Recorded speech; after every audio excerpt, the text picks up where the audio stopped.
Welcome to Mars and Venus, the age-old metaphor for the differences between men and women. Picture this. You're snuggled up on the couch watching a movie. The room is cozy, the lights are dim, and everything seems perfect. You reach for your partner's hand, hoping for a little squeeze. A silent, "I'm here with you." It's a small gesture, but it means the world. But they're miles away, mentally replaying a football game. Sound familiar? It's like you're in the same room, but on different wavelengths. Men and women, we love each other, but sometimes it feels like we're from different planets. Our minds work in such unique ways. We speak different languages, have different needs, and react to stress in ways that make the other scratch their head.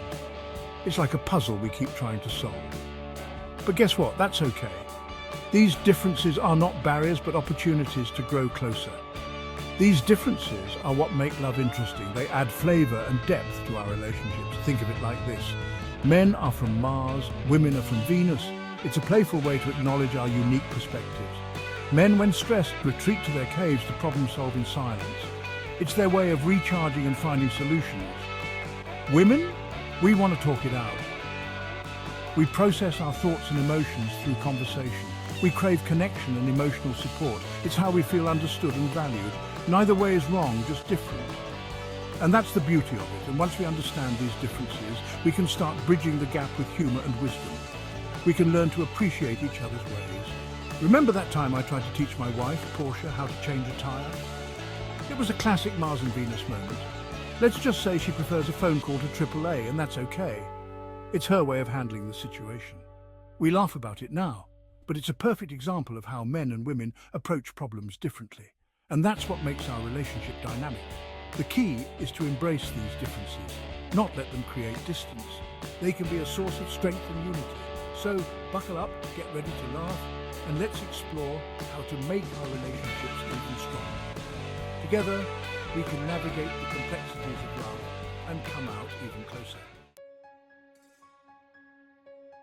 Okay, let's talk communication, or should I say miscommunication? It's something we've all experienced at one point or another. Ever feel like you're talking to a brick wall, like no matter how hard you try, the message just isn't getting through? Don't worry, it's not just you. Miscommunication is a common issue that affects everyone, regardless of how well we think we know each other. Men, we love you, but sometimes you're all ears and no comprehension. It's like the words are going in one ear and out the other. Ladies, we can be guilty of sending mixed signals too. We might say one thing but mean another, leaving our partners scratching their heads.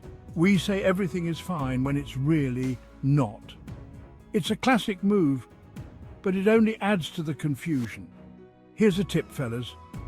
When your partner is talking about their day, put down the remote, make eye contact, and for goodness sake, listen. It's not just about hearing the words, but understanding the emotions behind them. We don't always need you to fix it, just hear us out. And women, be direct.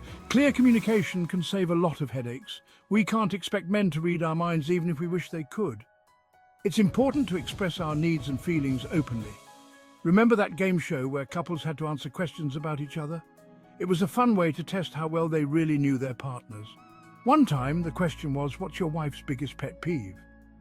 The answers were both hilarious and revealing.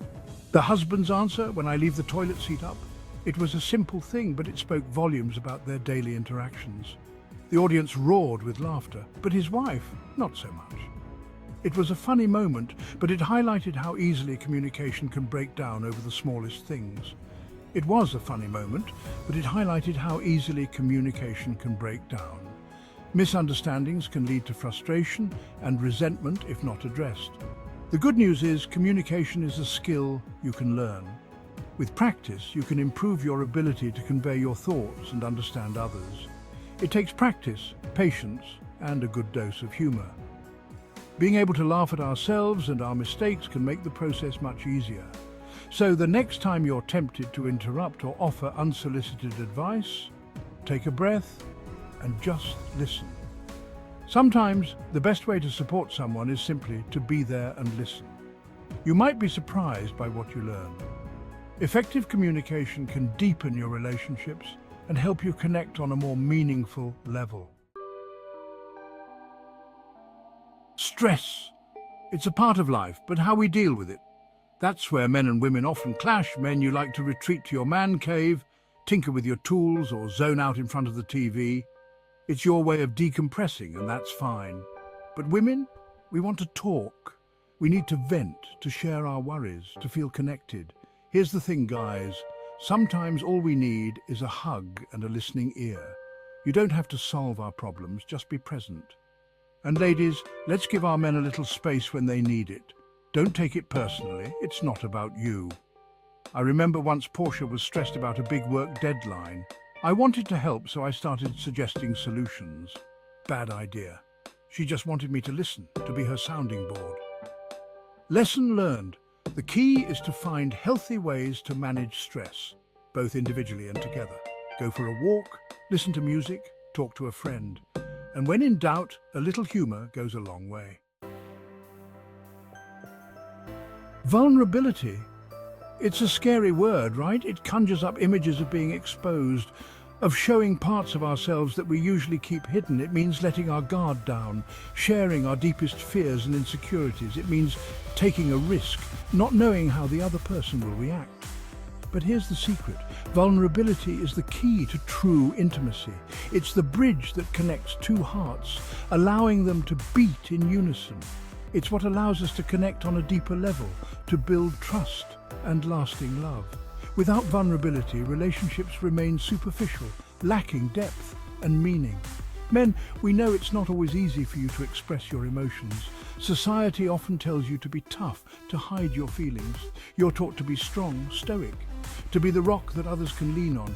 But letting your partner see your vulnerable side, that's true strength. It shows immense courage and trust. It shows you trust her enough to be your authentic self, to share your true thoughts and feelings without fear of judgment. And women, we can be vulnerable too. We often feel the pressure to be perfect, to have it all together. Let your partner see your tears, your fears. It's okay to show that you're human, that you have moments of doubt and weakness. It's okay not to be okay all the time. In fact, it's in those moments of vulnerability that true connection happens. I'll never forget the time I came out publicly. It was one of the most vulnerable moments of my life.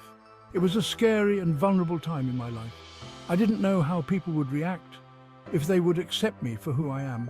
The outpouring of love and support I received, especially from Portia, was incredible. It was a testament to the power of vulnerability.